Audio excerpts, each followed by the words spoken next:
Assalomu alaykum. Hamyurtlari, mana hozir Samarqand viloyati Pastdarg'om tumanidagi Cho'nqaymish qabristonida mana katta hashar. Mana bu yerda avval mana yo'llarimiz qurildi.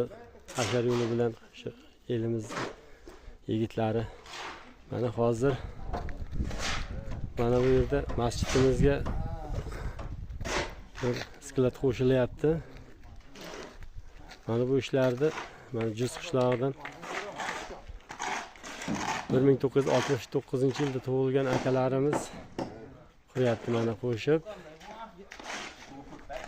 Tomini yopish ishlari bilan shug'ullanyapti hozir.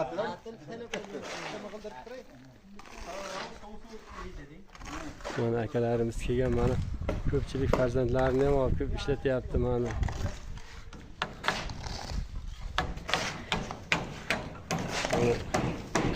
Ichki fasadlarni remont qilyapti.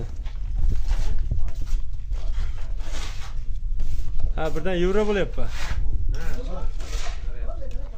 Ya молодец. Ural aka boshchiligida 69-yil akalar. Balon aka, charchamang aka. Nurmisiz? Mana shahardan Samarqand degan joydan Zohid aka ham kelgan hasharga, mana jo'ralariga. Qo'yib ber. Sindirib kerak ular. Gel aka. Kamol aka, qanday charchash bo'lmayapti? Rahmat. Yashangizlar. Madam, g'ish kerak bo'lsa ayt, ko'p g'ish.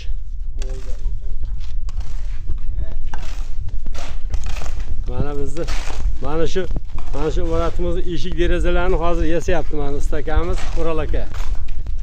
Ural aka, charchamayapsizmi? Ha, nasib bo'lsa bugun olib kelib eshikni ham o'rnatasiz. Gap yo'q. Mana Kamol aka. Gap yo'q, mana shu hashar boshlangani bir tingan emas. Gap yo'q, hammasiga rahmat. O'zgar ishlayapti. Sanjar, mana shu yerimizda qarovulimiz mana молодец. Har kuni hasharda hech kim kelmasa mana shu yigit bor. Otasiga rahmat mana. Baraka topsin mana. Bu yerda bir chaylaga hamma.